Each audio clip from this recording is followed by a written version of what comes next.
So hi friends, this is Saurabh Kashyap. I hope कि आप सब ठीक हैं, घर में सुरक्षित हैं और जितना हो सकता है सोशल डिस्टेंसिंग मेंटेन कीजिएगा। So today we will discuss a very interesting and very important topic, that is Mimamsa darshan. Total 6 schools of Indian philosophy है, उनमें से एक है मीमांसा दर्शन। तो आज हम उसके बारे में चर्चा करेंगे, चर्चा परिचर्चा दोनों करेंगे और हम देखेंगे कि एग्ज़ाम के पॉइंट ऑफ व्यू से क्या क्या हमें जानना है। तो मीमांसा दर्शन जो है, इसके बारे में पहले हम बैकग्राउंड जानते हैं कि ये इवॉल्व क्यों हुआ, ये दर्शन आया क्यों। देखिए दोस्तों कि सबसे पहले वेदास को सबसे ज़्यादा माना जाता था, उन पे आस्था लोगों का बहुत ज़्यादा था। तो it is a law of nature कि कोई चीज़ एक पीक में रहता है, उसके बाद उसका डाउनफॉल होगा। सबसे ज़्यादा लोग उसको मान रहे हैं, ऐसा हमेशा नहीं हो सकता। जो ऊपर गया है वो कभी ना कभी नीचे आएगा, राइट। तो वेद भी ऐसे हैं, वेदास की फिलोसॉफीज़ भी ऐसे थे उस टाइम में कि लोग बहुत ज़्यादा माने। उसके बाद एक टाइम आया कि लोग धीरे धीरे धीरे दूसरी और फिलोसॉफीज़ पे शिफ्ट होते गए। उसके बहुत सारे फैक्टर्स से कारण हैं, उसके बहुत सारे रीजंस हैं। जो मेन रीज़न ये है कि रिचुअल्स जो है वो कंडक्ट करना बहुत मुश्किल हो जाता था उस टाइम में। और एक सेक्शन था लोगों का जो किसी और सेक्शन को एक्सप्लॉइट करना चालू कर दिया था on the basis of Vedas. तो इसीलिए लोग दूसरे और फिलोसॉफीज़ की तरफ जाने लग गए, ऐसे फिलोसॉफीज़ की तरफ जाने लग गए जिनका आस्था वेदा के ऊपर नहीं था। For example Jainism, Buddhism, Charvaka darshan. तो जब ये सब जैनिज़्म बुद्धिज़्म जब फ्लरिश हुए इंडिया में, तो लोगों का आस्था धीरे धीरे वेदों से कम होने लगा। धीरे धीरे लोग वेदास को सीरियसली लेने भी नहीं लगे। उस टाइम में वेदास को वापस से जो स्टैब्लिश किया गया वो किया गया महर्षि जमिनी के कारण, और उन्होंने जो फिलॉसफी दिया उसका नाम है मीमांसा दर्शन। तो मीमांसा दर्शन सीजीपीएससी के पॉइंट ऑफ व्यू से हम धर्म का डेफिनेशन पढ़ेंगे और जो थ्योरी ऑफ अपूर्व है उसके बारे में हम जानेंगे। तो दोस्तों हम स्टार्ट करते हैं महर्षि जमिनी के बारे में। देखो, India is blessed to have such great ancestors, जिनमें से एक महर्षि जमिनी है। इनकी लाइफ ऑल टुगेदर बहुत बड़ा इंस्पिरेशन रहा है। जो सबसे खास बात है इनकी लाइफ का वो ये कि इनके अंदर विल पावर सबसे ज़्यादा थी महर्षि जमिनी के अंदर। ये कोई भी चीज़ की तह तक जाने का सोचते थे। मतलब कोई एक सब्जेक्ट है, कोई एक टॉपिक है, तो वो तब तक उस पर अध्ययन करते थे जब तक उनके डाउट्स क्लियर ना हो जाए, राइट। एक कहानी है जो मैं आप लोगों के साथ शेयर करना चाहूँगा कि ये स्टूडेंट रह चुके हैं वेद व्यास जी के। तो इनको कुछ डाउट हुआ, महर्षि जमिनी को कुछ डाउट हुआ। वो वेद व्यास के पास गए और उन्होंने डाउट पूछा, मेरे सवालों का जवाब आप दीजिए। तो वेद व्यास भी उतने सक्षम नहीं थे, वो उस टाइम नहीं दे पाए। उन्होंने कहा आप एक काम करो कि मार्कंडे ऋषि जो है उनके पास आप चल दो। महर्षि जमिनी ऋषि मार्कंडे के पास गए और वापस से डाउट पूछे जो कि बेसिकली रिलेटेड था महाभारत से। मार्कंडे जी ने उन्हें कहा कि इसका जवाब तो मेरे पास भी नहीं है, मगर तुम ऐसे पक्षियों से या ऐसे जानवरों से जाके पूछो जो उस समय एग्जिस्ट करते थे महाभारत के टाइम में। तो वेद व्यास जी जो हैं वो हिमालय पर्वत में 4 अलग अलग पक्षियों को ढूंढने निकल गए ताकि उनसे पूछा जा सके और उनसे जो जो डाउट थे वो क्लियर किया जा सके उनसे।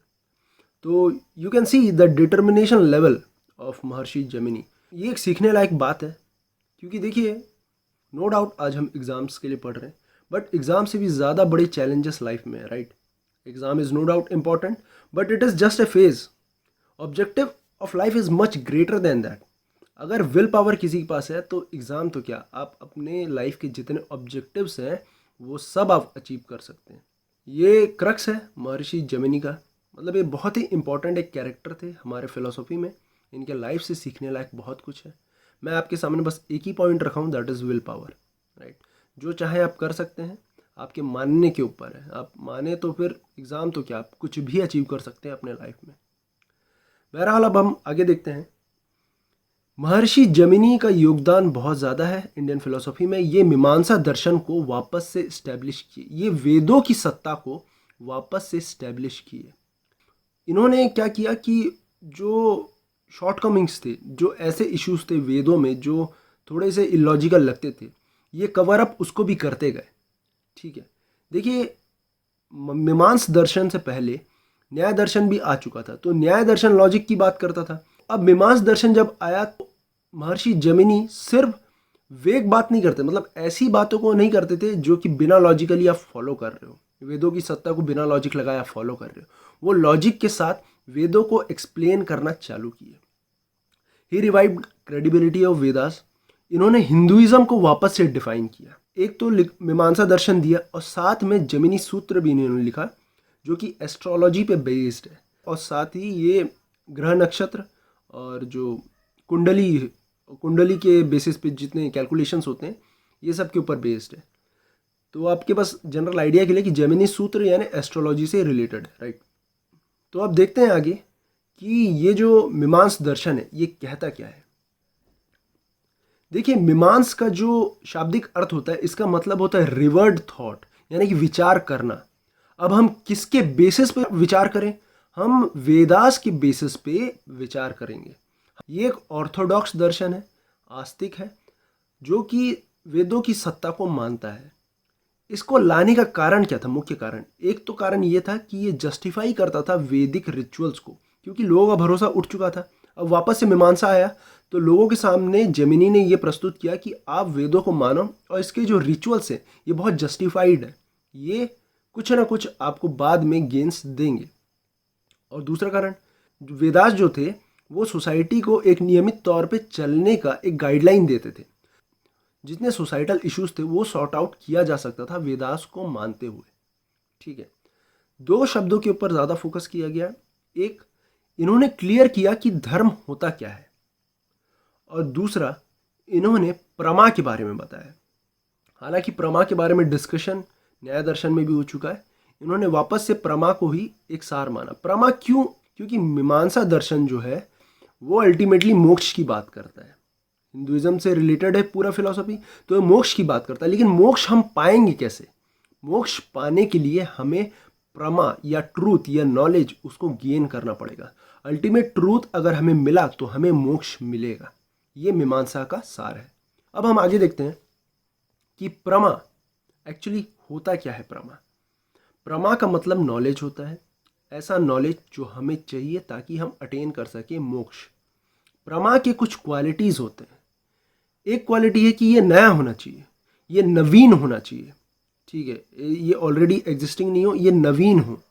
दूसरी क्वालिटी ये है कि इसको ओवर रूल नहीं किया जा सकता, ये अकाट्य है, मतलब इसको काटा नहीं जा सकता इस प्रमा को। तीसरा क्वालिटी है कि ये असंदिग्ध हो, मतलब इसमें कोई डाउट ना हो, इसमें कोई ऐसे मतलब क्रिटिसाइज करने लायक कोई ऐसी चीज़ ना हो। चौथा क्या, कि ये विदाउट एरर्स हो, मतलब जो कारण के जो दोष होते हैं उससे ये रहित हो, कोई इसमें कारण ना हो, ताकि कोई आदमी आगे चल के इस फिलॉसफी को अल्टर ना कर सके। इसीलिए ये प्रमा का डेफिनेशन सेट किया गया था। अब देखिए, प्रमा जो है इसको पाने के तरीके हैं।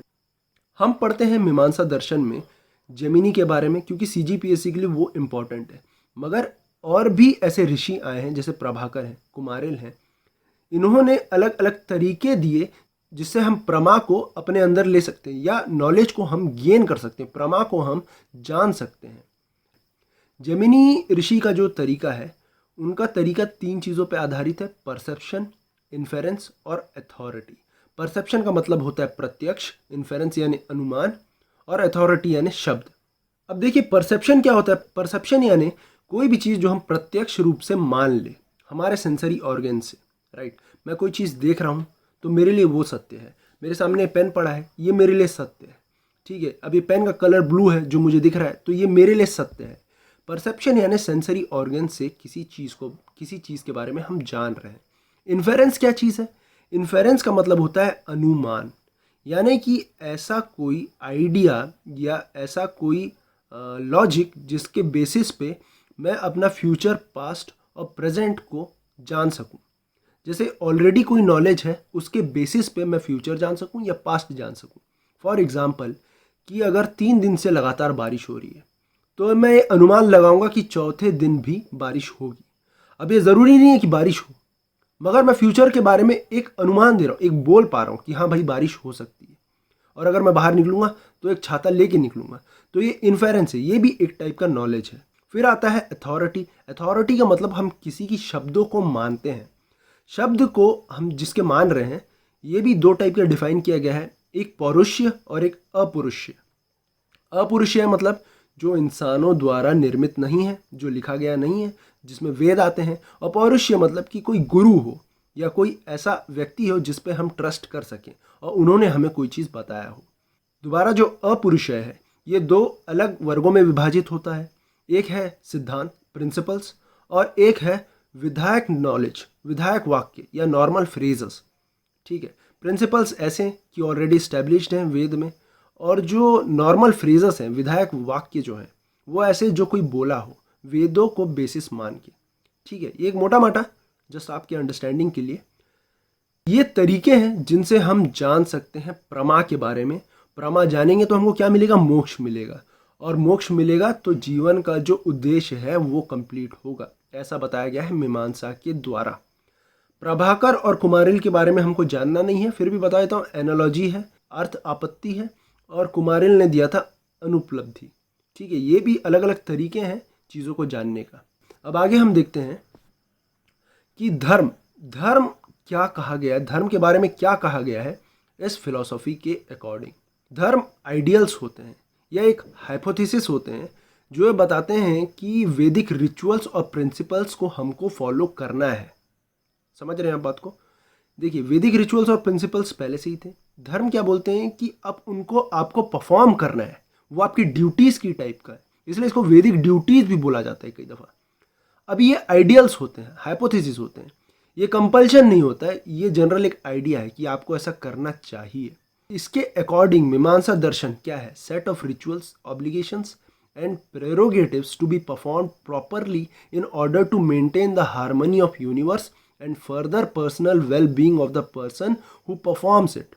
मतलब ये सेट ऑफ रिचुअल्स को परफॉर्म करने बोल रहा है जिससे कि एक संतुलन इस संसार का बना रहे और जो लोग इसे परफॉर्म कर रहे हैं उनका वेल बीइंग भी सुनिश्चित किया जा सके। आप समझ रहे हैं बात को? वैदिक रिचुअल्स को फॉलो करना ही धर्म है। कॉन्सेप्ट ऑफ धर्म को लेके आगे चल के मीमांसा में दो अलग अलग वर्ग में बांटा गया पूरा मीमांसा को।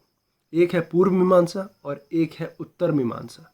पूर्व मीमांसा ऑब्वियसली बात है, जैसा नाम है कि पहले ये आया है, ये डील किसके साथ करेगा? सिर्फ धर्म के साथ, इसलिए इसको सिर्फ मीमांसा भी बोला गया है। लेकिन जो उत्तर मीमांसा है वो धर्म के साथ डील नहीं कर रहा, वो ब्रह्म के साथ डील कर रहा है। मतलब ये ओरिजिन पे ज़्यादा फोकस करेगा। ब्रह्म एक ऐसा एंटिटी ईश्वर के समतुल्य है, राइट? तो उसके ऊपर ही बात करेगा। तो ये ब्रह्म के ऊपर जब ये बात करता है या उत्तर मीमांसा की जब हम बात करते हैं तो ये वेदांत होता है। यहाँ पे मैं एक बात कहना चाहूँगा कि मीमांसा दर्शन जो है ये ईश्वर के टॉपिक पे एकदम साइलेंट है, ये कुछ बोलता नहीं, और यही इनका क्रिटिसिज्म का भी कारण बना है। इन्होंने कह दिया हम एग्जिस्ट करते हैं, हमको मोक्ष मिलता है, लेकिन जो इनविजिबल एंटिटी है वो कौन है हम नहीं जानते। ये दुनिया जो सर्कुलेट कर रहा है, ये दुनिया में जो चीज़ें हो रही हो किसके द्वारा हो रही है ये हम नहीं जानते, और इन्होंने कमेंट भी उस चीज़ पे नहीं किया। अब हम आगे देखते हैं। कर्म, कर्म क्या है? हाँ, कर्म क्या है? कर्म मीमांसा दर्शन के हिसाब से ऐसे एक्शंस जो हम स्वयं के लिए कर रहे हैं, हमारे जो सोल है उसको प्यूरिफाई करने के लिए कर रहे हैं। कर्म ऐसे एक्शंस नहीं होते जो कि भगवान को इम्प्रेस करने के लिए हम कर रहे हो। क्यों? क्योंकि इस दर्शन में भगवान के बारे में कुछ नहीं कहा गया है। एक होता है थीस्ट, एक होता है एथीस्ट, एक होता है नॉन थीस्ट। तो ये दर्शन एथेइस्ट भी नहीं है और ना ही थीस्ट है, ये नॉन थीस्ट है। मतलब ये ईश्वर के टॉपिक पे पूरा साइलेंट है, राइट? तो कर्म इस दर्शन के हिसाब से 5 अलग अलग टाइप में विभाजित किया गया है। पहला जो है नित्य कर्म। नित्य कर्म यानी जो हम डेली बेसिस पे करते हैं। एग्जाम्पल है, मैं सुबह उठता हूँ, फ्रेश होता हूँ, नाश्ता करता हूँ, उसके बाद मैं पढ़ाई करता हूँ या बाहर एक्सरसाइज करता हूँ। सो ये जो है मेरे डेली बेसिस पे जो हो रहा है ये नित्य कर्म है। I am doing this thing just for my self, ठीक है? मैं किसी इंटेंशन के साथ नहीं कर रहा हूँ। उसके बाद आता है नैमित्तिक कर्म। नैमित्तिक कर्म मतलब जो मैं कर रहा हूँ किसी मोटिव के साथ। देखिए, मैं पुरुषार्थ साइड में बनाया हूँ, ये धर्म अर्थ काम और मोक्ष। ये जो पुरुषार्थ है ये वैदिक कल्चर का एक पार्ट है, राइट? तो अर्थ जो है वो मोटिव होता है, मतलब किसी काम को करने के पीछे के मेरे कुछ कारण होने चाहिए, इंटेंशन होना चाहिए। तो ये जो नैमित्तिक कर्म है ये स्पेशल ओकेशंस में ही किया जाता है। फॉर एग्जाम्पल जैसे कि ग्रहण लग गया तो घर में बोला जाता है ग्रहण जैसे ही छूटेगा एक बार नहा लो, ठीक है। तो इसके पीछे का मोटिव क्या है कि ग्रहण से जो भी रेडिएशंस बाहर आए हैं वो नहाने से साफ हो जाएंगे, शुद्ध हो जाएंगे। हालांकि सुपरफिशियल बिलीव्स है बट फिर भी ऐसा माना जाता है। तो ये एक उदाहरण है नैमित्तिक कर्म का। फिर इसके बाद आता है काम्य कर्म। काम्य कर्म का मतलब ऐसा होता है कि हम कोई चीज़ कर रहे हैं रिजल्ट पाने के लिए, ठीक है। अब काम है क्या एक्चुअल में? सेंसरी प्लेजर, मतलब जो चीज़ मैं कर रहा हूँ अपने सेंसर्स को सेटिस्फाई करने के लिए। मेरे को भूख लग रहा है तो मैं खा रहा हूँ, ठीक है। काम्य कर्म का एग्जाम्पल भी क्या होगा? ऐसा चीज़ की फॉर एग्जाम्पल मैं यज्ञ कर रहा हूँ, मैं यज्ञ करूँगा, कुछ चीज़ को मानूंगा, जैसे मैंने गृह प्रवेश कर लिया, यज्ञ करूँगा। क्यों करूँगा? ताकि घर पे बुरा नज़र किसी का ना लगे, ठीक है। तो एक डिज़ायर्ड रिजल्ट के लिए मैं कर रहा हूँ। फिर इसके बाद आता है निषिद्ध कर्म या निषेधिक कर्म। ऐसे कर्म जो कि वेदास के अकॉर्डिंग प्रोहिबिटेड है, मतलब जितने भी बैड हैबिट्स हैं वो इसके अंडर में आ जाते हैं, मतलब कि हम कोई गलत काम ना करें। उसके बाद आता है प्रायश्चित कर्म। ऐसे कर्म जो कि इसलिए किए जाते हैं ताकि अगर हमने कोई गलत काम पहले किया हो उसको कम किया जा सके, उसके जो इल इफेक्ट्स हैं उसको कम किया जा सके, राइट। बोलते हैं ऐसा कई बार कि आप अगर पाप किए हो तो गंगा नहा लो, गंगा नहाने से पाप धुल जाते हैं। तो ये गंगा नहाना क्या है एक्चुअल में? ये एक प्रायश्चित कर्म है, ठीक है। और इसी के बेसिस पे हम आगे बढ़ते भी हैं लाइफ में। अब देखिए कर्म के बारे में हम जाने, हमने धर्म के बारे में जाना, हमने यहाँ पे धर्म के बारे में जाना। तो धर्म क्या है? ये आइडल्स है, ये हाइपोथेटिकल बातें हैं, हाइपोथेसिस है एक तरीके से। इसको जब हम करते हैं, इसको एक्शन में जब लाते हैं धर्म को, तो ये बन जाता है कर्म। तो आपको डिफरेंस समझना पड़ेगा, धर्म अलग चीज़ है, कर्म अलग चीज़ है।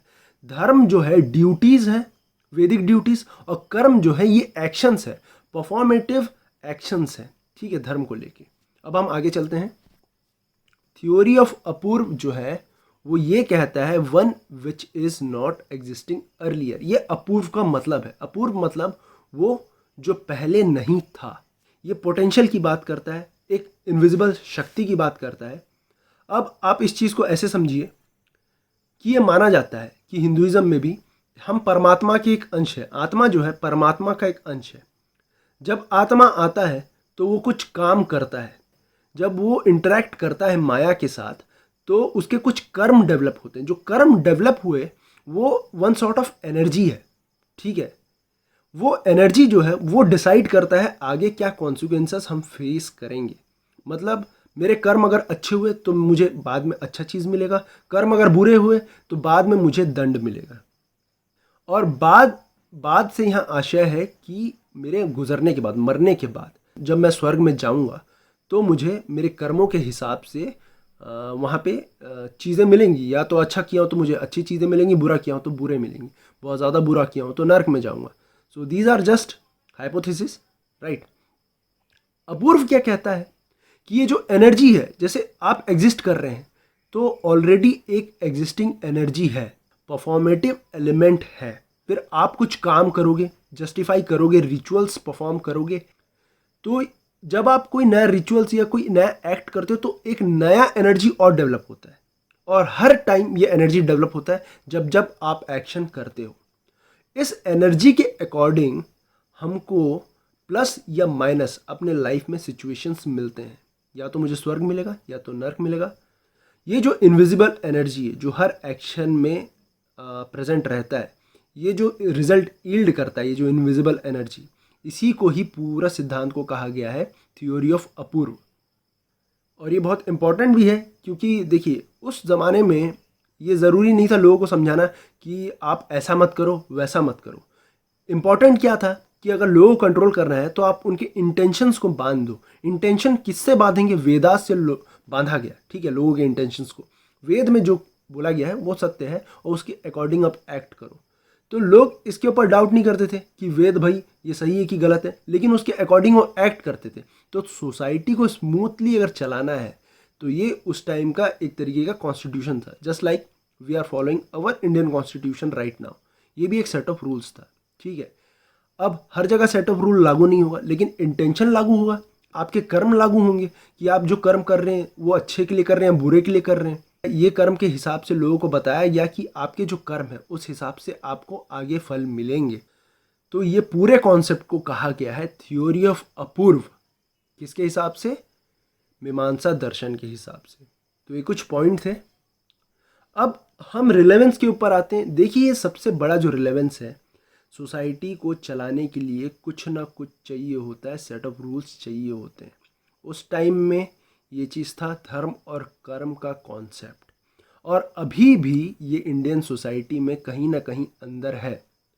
अगर यहाँ पे धर्म का कॉन्सेप्ट नहीं है, कर्म का कॉन्सेप्ट नहीं है, तो लोग अकॉर्डिंगली एक्ट नहीं करेंगे। आप एक लाइन में खड़े हैं, धर्म और कर्म इन केस नहीं होता, अगर आपको यही नहीं पता क्या सही है क्या गलत है, तो आप लाइन क्रॉस करके आगे जाएंगे या दूसरे लोगों को आप सरपास करेंगे, और ऐसे करने में लड़ाई झगड़ा हो जाएंगी।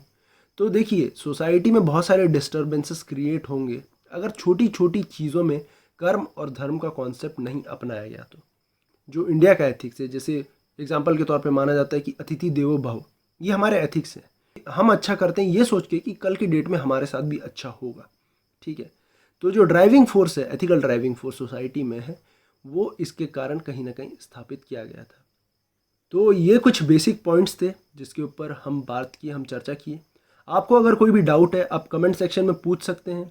अगर कोई क्वेरीज़ है तो आप कांटेक्ट भी कर सकते हैं, इंस्टाग्राम में जुड़ सकते हैं या टेलीग्राम में आप जुड़ सकते हैं। और मैं ये उम्मीद करता हूँ कि जितने भी फिलोसॉफिकल वीडियोज़ आपके सामने मैं लाता हूँ, ये वीडियोज़ इसलिए इम्पॉर्टेंट नहीं है कि आपको पढ़ना है पेपर में, it is also important for giving your perception to how to witness life, how to see life, right. Life को देखने का एक नज़रिया ये देता है, बदलता है। अब बहुत सारे फिलोसॉफीज जानोगे तो आप क्या, आप दूसरे के भी परसेप्शन को एक्सेप्ट करोगे, लोगों की आप आदर करोगे, ठीक है। और खासकर मीमांसा में, मीमांसा ने वापस से वेदों की सत्ता को स्थापित किया था, ठीक है। इससे पहले भी और सारी चीज़ थे। तो उस टाइम में जब वेदों की सत्ता को इसने स्थापित किया तो साथ ही साथ पैरेलली बहुत सारे फिलोसॉफीज चल रहे थे। ये ब्यूटी है इंडिया का कि एक साथ बहुत सारे फिलोसॉफी चल रहे थे बिना किसी कलेश के। लोगों को जो मानना है वो मान सकते थे। It was a pluralistic society. उनका आस्था जिस चीज़ के ऊपर ज़्यादा है उस चीज़ को मानते थे, और उनको जो अच्छा लगता था as per their need, as per the society, वो करते थे। So that's all for today. Thank you for watching this and stay healthy, stay positive, stay energetic, or do subscribe this channel, right? Thank you.